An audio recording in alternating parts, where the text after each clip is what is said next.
Free, The Goblin and the Grocer PDF. Adapted and modified by Kulwant Singh Sandhu. The Goblin and the Grocer. There was a student who lived in the loft and didn't own anything. There was also a grocer who kept shop on the ground floor and owned the whole house. The household goblin stuck to the grocer because every Christmas Eve it was the grocer who could afford him a bowl of porridge with a big pat of butter in it. So the goblin stayed in the grocery shop, and that was very educational. One evening the student came in by the back door to buy some candles and cheese. He had no one to send, and that's why he came himself. He got what he came for, paid for it, and the grocer and his wife nodded, "Good evening." Wife who could do more than just nod, for she had an unusual gift of speech. The student nodded too, but while he was reading something on the piece of paper which was wrapped around his cheese, he suddenly stopped. It was a page torn out of an old book that ought never to have been put to this purpose, an old book full of poetry. "There's more of it," the grocer told him. "I gave an old woman a few coffee beans for it. If you will give me 8 pennies, you shall have the rest." "If you please," said the student, "let me have the book instead of the cheese. There's no harm in my having plain bread and butter for supper, but it would be sinful to tear the book to pieces. You're a fine man, a practical man, but you know no more about poetry than that tub does." Now this was a rude way to talk, especially to the tub. The grocer laughed and the student laughed. After all, it was said only as a joke, but the goblin was angry that anyone should dare say such a thing to a grocer, a man who owned the whole house, a man who sold the best butter. That night, when the shop was shut and everyone in bed except the student, the goblin borrowed the long tongue of the grocer's wife, who had no use for it while she slept. And any object on which he laid this tongue became as glib a chatterbox as the grocer's wife herself. Only one object could use the tongue at a time, and that was a blessing, for otherwise they would all have spoken at once. First, the goblin laid the tongue on the tub in which old newspapers were kept. "Is it really true," asked the goblin, "that you don't know anything about poetry?" "Of course I know all about poetry," said the tub. "It's the stuff they stick at the end of a newspaper column when they've nothing better to print and which is sometimes cut out.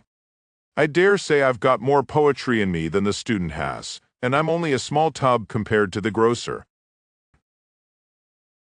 Then the goblin put the tongue on the coffee mill how it did chatter away. He put it on the butter cask and on the cash box. He put it on everything around the shop until it was back upon the tub again. To the same question, everyone gave the same answer as the tub, and the opinion of the majority must be respected. "Oh, won't I light into that student," said the goblin, as he tiptoed up the back stairs to the loft where the student lived. A candle still burned there, and by peeping through the keyhole the goblin could see that the student was reading the tattered old book he had brought upstairs with him. But how bright the room was! From the book, a clear shaft of light rose, expanding into a stem and a tremendous tree which spread its branching rays above the student. Each leaf on the tree was evergreen, and every flower was the face of a fair lady, some with dark and sparkling eyes, some with eyes of the clearest blue. Every fruit on the tree shone like a star, and the room was filled with song. Never before had the little goblin imagined such splendor. Never before had he seen or heard anything like it. He stood there on tiptoe, peeping and peering till the light went out. But even after the student blew out his lamp and went to bed, the little fellow stayed to listen outside the door. For the song went on, soft but still more splendid, a beautiful cradle song lulling the student to sleep. "No place can compare with this," the goblin exclaimed. "I never expected it. I've a good notion to come and live with the student." But he stopped to think, and he reasoned, and he waited, and he sighed, "The student has no porridge to give me."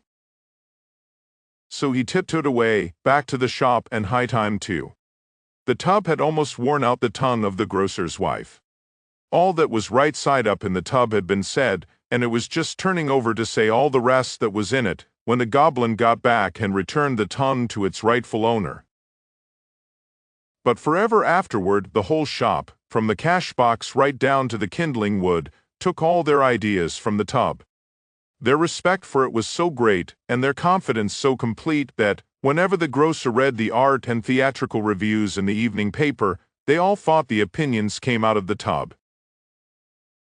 But one midnight, the goblin was awakened by a hullabaloo of banging on the shutters.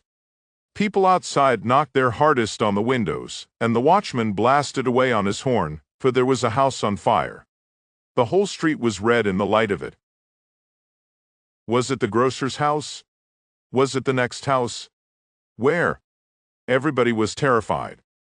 The grocer's wife was so panicky that she took off her gold earrings and put them in her pocket to save them. The grocer ran to get his stocks and bonds, and the servant for the silk mantilla she had scrimped so hard to buy. Everyone wanted to rescue what he treasured most, and so did the little goblin. With a leap and a bound he was upstairs and into the loft.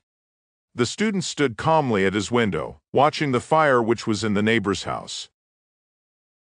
The goblin snatched the wonderful book from the table, tucked it in his red cap, and held it high in both hands. The treasure of the house was saved. Off to the roof he ran. Up to the top of the chimney he jumped. There he sat, in the light of the burning house across the street, clutching with both hands the cap which held his treasure. Now he knew for certain to which master his heart belonged. But when they put the fire out, and he had time to think about it, he wasn't so sure. "I'll simply have to divide myself between them," he decided. "I can't give up the grocer because of my porridge." And this was all quite human. Off to the grocer all of us go for our porridge. But the little goblin was no longer content to sit listening to all the knowledge and wisdom down there. No. As soon as the light shone again in the loft, he felt as if a great anchor rope drew him up there to peep through the keyhole. And he felt the great feeling that we feel when watching the ever-rolling ocean as a storm passes over it. And he started to cry, for no reason that he knew, but these were tears that left him strong and glad. How glorious it would be to sit with the student under the tree of light. He couldn't do that. He was content with the keyhole.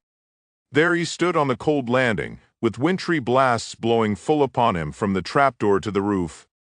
It was cold, so cold, but the little fellow didn't feel it until the light went out and the song gave way to the whistle of the wind. Odd! He shivered and shook as he crept down to his own corner, where it was warm and snug. And when Christmas came round, when he saw that bowl of porridge and the big pat of butter in it, why, then it was the grocer whose goblin he was.